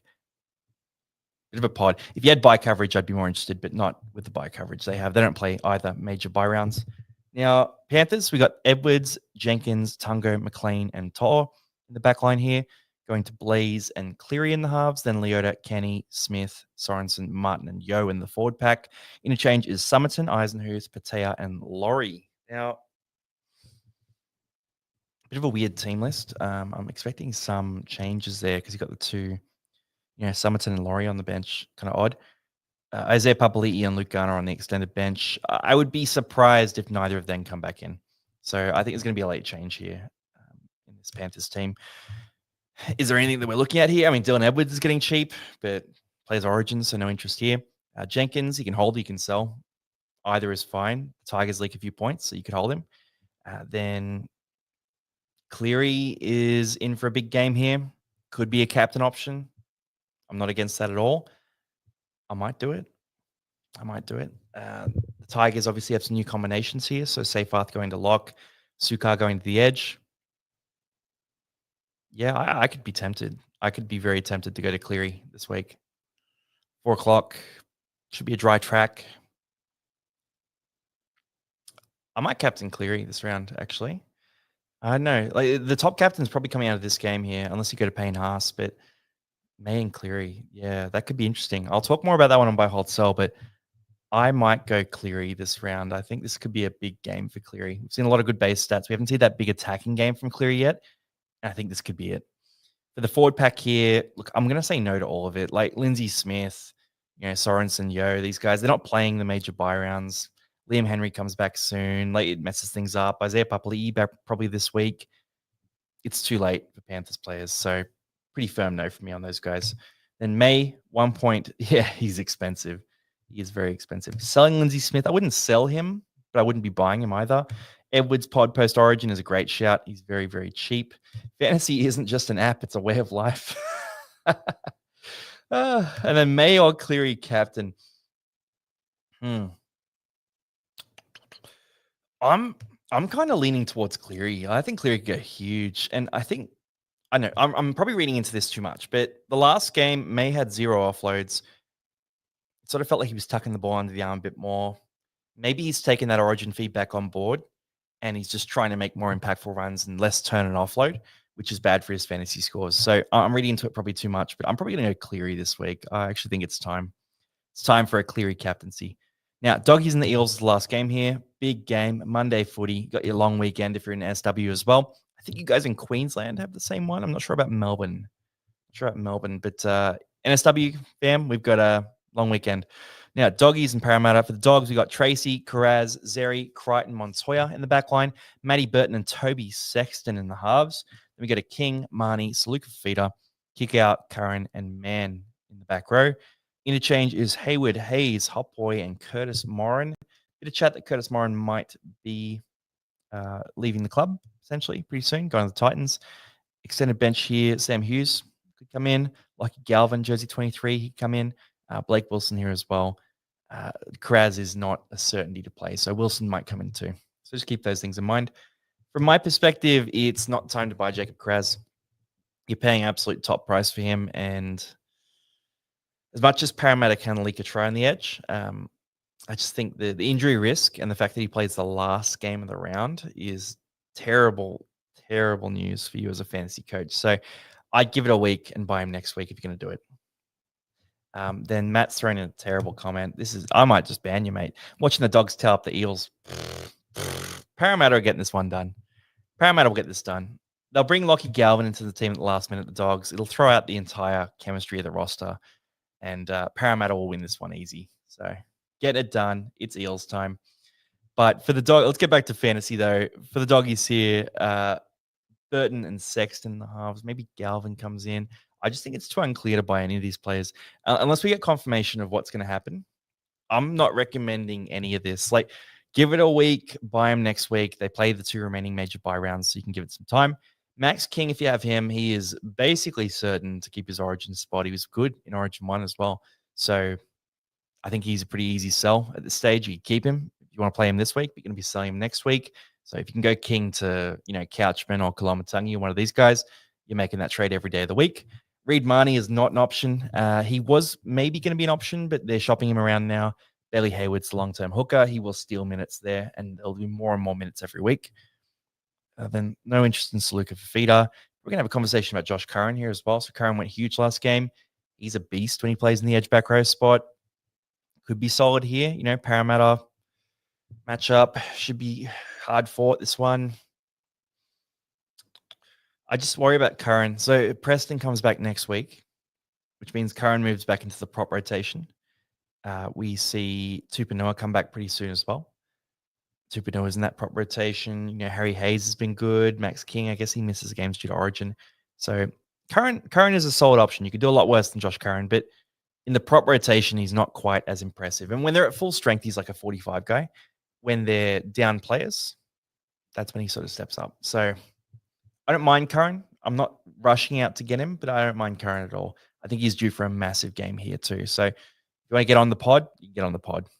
Then for the rest of the Dogs team, I'm not jumping on really any of these guys here because I think it's going to be a bit of a squeeze, and Tupanua is going to push a lot of those bench minutes too. So let's quickly see selling Kautonga for, I don't mind selling Kautonga. He's made his cash. Get Preston next week. Yeah, great shout. Rate it. My fantasy addiction is becoming a problem. No, it's not a problem. It's not a problem. You love it. Munster or Horse to Keon. Probably depends what your team needs this week. I'd probably say Munster. I think Horse will score well. Preston coming back next week. Very, very interesting. Then Ponga, Hosking, Jenkins, Tamale, wow, there's a lot of words. We'll get to that at the end. Trade questions at the end. Savala gone as Walker is back. I don't think so. I think Savala will play next to Walker, but it could be anything. Sanding keep his spot as well. I just think they'll want to develop Savala in that number 7 spot and play Walker at 6, because if they bring Cherry Evans in next year, he's going to play in that 7 jersey. Reece Walsh for 60 plus is a big, big call. Now let's talk about Parramatta here, and then we'll go through some trade questions as well. Para, we got Yongi, Lomax, Penasini, Russell, Addo Carr in the back line, Brown and Moses in the halves. Then we go to Williams, Smith, Barlow in the front row, Tuolangi, Kautonga, and Hopgood in the back row. Interchange is Walker, Moretti, Madison, and Jordan Samrani goes back to the bench. So this is a pretty close to full strength Parramatta roster. I think Jack Williams will play a lot of minutes in the edge back row spot here. Samrani as well. I don't think they're going to make any changes closer to them. They might make a move. They might do like Moretti to prop and Williams to the edge back row spot for Kelma. Other than that, I think it's going to stay pretty similar to this. Parramatta don't play any of the remaining major buy rounds, so there's not really anyone that you're going to be targeting here. If you've got Yongi, I'm okay with you holding him. You can sell him as well. They're both options there. I think Penasini is going to be pretty cheap at one point. We might consider him at some point. Riley Smith is looking more and more like a keeper every week. Then no Joash Papali'i on the bench there is good news for Riley Smith as well. It means that Hopgood may play hooker or Riley could play 80 minutes. So I think this is going to be a big game for Riley Smith, though. I think it's going to be run up the middle here. And I think the Dogs are a bit smaller in the middle, so I think Riley's really going to handle it well. So I think Riley, you play him in your 17 this week. Then Kidione Kautonga isn't a must sell, but he's a guy that you can sell. Jermaine Hopgood, the minutes aren't there. Just write him off for the year, basically, unless we see a turnaround. And I'm not really targeting any guys from this bench here. So Smith back to 80. Hopefully that's good news. I'll hit a few questions here as well. If you want a few trade questions, guys, fire them through. Would you go to Kautonga to Cook or Aitken? Depends what your team needs. I think Aitken's a better buy. I think Cook is more valuable positionally. So it really depends on your side. Then we've got Jenkins and Paddy to Walsh and Aitken or Pierce Paul. I'd go Aitken over Pierce Paul just for the buy coverage. But I think these are good trades. Yeah, good shout. Madison needs a spot. I don't know. He's going okay. He's going okay. I don't think he's a prop. I think they made a real mistake moving him into the middle. I thought he was a fantastic edge back rower. I was a big fan of Madison on the edge. So that's my take on it. Savala, Fogarty, and Hosking. Okay, out for Lawson, Couchman, and Qatar. I'm not a big fan of those. Oh, okay. You're head to head. In that case, Yeah, these are good trades. Pull the trigger head to head. I wouldn't do it for overall. Then got Couch, Lucas, Hosking on my bench. Starting May, Haas, Tubbs, Colo. Okay. Well, you can play 17 players this week, so you could play all of them. I'd play all of them. Yeah, 17 players this week, guys. So this week and round 17, and then round 20 onwards is all 17. So it's only the week before and after Origin that is 13 players. So yeah, play them all on your team, man. And hey, Longy, what do you think of going Hosking, Fogarty, LKT to Cook, Burton, and Lawson? I wouldn't buy Burton this week. I'd go back to the drawing board in this trade. I think you can do better. Fogarty to Burton. Riley will make 45 tackles, get 60 plus this week. I agree, Matt. I actually think that's a good shout. I think he's going to be big this week. Hosking to Couchman, Munster to Walsh, and Toya to Cook. Yeah, these are decent trades here. You could keep Toya as well this week. I think Toya is a nice loophole option, but these trades are solid. This is a good upgrade there. Downgrade Jenkins and upgrade Hosking. Yeah, mate, great use of 2 trades. I agree with that. And let's just hit a few more here. All right, gotta. You've given me a tip, so I've got to answer this one. Wish Mitchell Allgood and Hopgood played in the Eels this year, so long you can say Eels have the goods this year. Yeah, I'd be dropping a few lame puns about that if we had both of those boys. Quadruple trade, Ponga, Hosking, Jenkins, Smiley, Purdue, O'Reilly to Couch, Cook, Lawson, and Drink. I think these are good trades. I would possibly consider waiting a week on the Tamale and Drinkwater component of it, personally, and just giving it another week for Drinkwater. Definitely keep Riley, by the way. He's played well enough. I think he's locked in. Then DPP out. Yeah, let's see if I can find that. Shoot it through, though, guys. If you've got the dual position updates, send it through. Otherwise, I'll give it a quick look as well. But dual position, let's see. We got round 14. Okay, cool. So, guys, for round 14, the dual positions added. We've got Kurt Donahue gets the hooker position added to half. Luke Garner gets the center added to edge. Tom Jenkins gets center added to wing fullback. Blaze gets half added to wing fullback. Tallis Duncan as edge as well as mid. So Tallis Duncan, that's a good one. Fichetti is edge and mid as well. And Kurt Capewell is now edge and center. That's all of them. I'm trying to remember who else we were hoping for.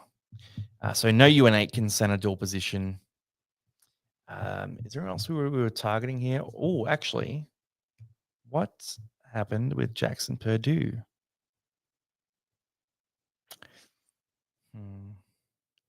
Maybe not enough games in the halves. I'll find out about that one, guys. I was hoping Purdue would get it.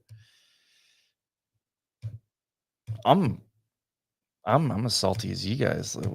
I'll get an official answer on this, guys. That I would have thought he'd get it. Like, he's moved to the halves. He's had 3 games there. I think technically you need 4, but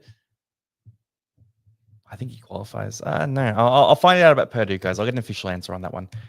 Yeah, don't rage too hard just yet. I'll get an official answer. Hope and see if they're still thinking about it. And the lights have turned out. That's symbolic here of my Purdue anger. Oh, all right. Yeah, no. Lawson hasn't played enough games there, so that's a no-go. All right, guys, I've got to jump. It's been about an hour 40, so I've got to jump off, get buy, hold, sell ready, do my research there. But the cheapies section of buy, hold, sell this week is going to be massive. There are some really good cheapie options, buys as well. I'm going to do some research on Toby Couchman, how he scored in the edge back row spot. There's a lot to talk about this week on buy, hold, sell. So Biz and I will be recording tonight. It comes out at 7 a.m. tomorrow. Make sure you guys check that out. Thank you, as always, for jumping on. Always a great time on here. So I'll see you guys in the next one. Hopefully the team lists were good for you. Peace out, everyone. Have a good week. Have a cracker of a week. And let's enjoy our Origin footy in a couple of weeks' time too. Cheers.